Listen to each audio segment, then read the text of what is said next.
Almost every image can benefit from a levels adjustment.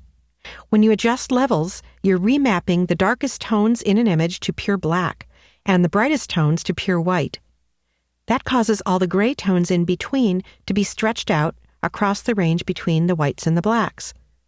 The result is an image with more contrast between darks and lights and a wide distribution of gray tones in between, which usually makes a photo look better. Now, adjusting levels often does impact the colors in an image, but in this movie, I'm not focusing on adjusting color. Rather, I'm looking at adjusting tones in a color image. To get a sense of what tones are if you're not already sure, try this high-tech technique.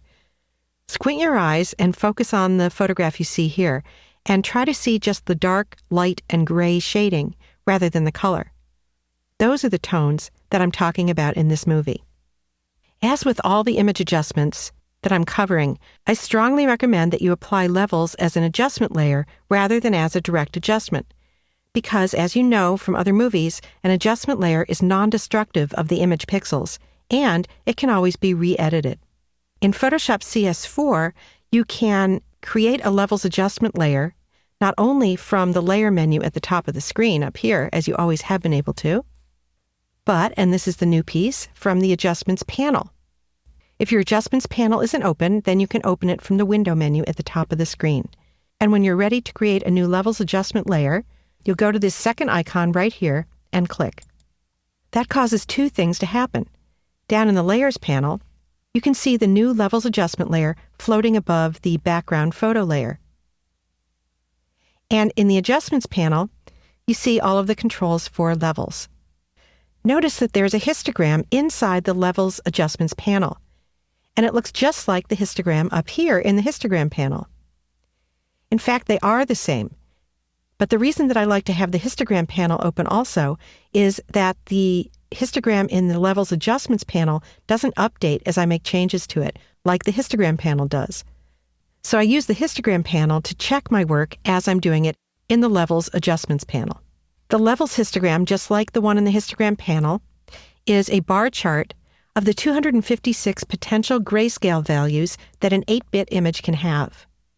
In the Levels panel, you actually can see those tones represented here in this gradient. And if you could push this gradient up underneath the chart, it would be even easier to see that the far left of the chart represents the blackest blacks, the far right of the chart represents whitest whites, and in between are all the gray values. The black mound in the middle represents the actual tones in this open image. It's not really a mound, it's a collection of vertical bars squeezed up next to one another. Each bar represents the prevalence of a particular shade of gray in this image. The tall bars here mean that there's a relatively large amount of that particular shade of gray, which would be represented here on the bar chart. The short bars, like those over here, mean that there's very little of that particular shade in this image. So in this case, there's very little dark shades and almost no white shades, except for maybe those represented by the short spike, which I believe are these specular highlights right here. These we really don't care about when we're doing a levels adjustment, because by nature, they're always pure white. My goal when adjusting the levels in this image is to take that mound and stretch it out so it reaches further across this bar chart, and also to make sure that there are some white whites and some black blacks, and that there is detail in the light and dark areas at either end of the tonal curve. So to adjust the levels, all I have to do is come into the Adjustments panel and take this white slider here and drag it in toward the left until it just touches these short bars. What that does is take any pixels that are to the right of that slider and push them to pure white with no detail. So that's why I don't want to go too far into this mound, because if I do, I'm taking all the pixels represented by the bars to the right of this and making them pure white, so that there isn't enough detail in the image. I'm going to pull that slider back to the right, because the question is, well, how far in should I go? And the way that I can tell is by holding down the Option key on my Mac or the Alt key on a PC as I drag that slider in, and looking for little patches of color. There I can see a little bit of red color there, and that represents some pixels that are starting to go pure white. The bright white pixels at the bottom right corner are the ones that represent the specular highlights, and I'm not really worried about those going white. Now I'm going to go over to the other side of the chart and grab the black slider, and I'm going to hold down my Option key again and drag to the right so I can see where to stop with that slider. I also want to put this one just under the mound of pixels.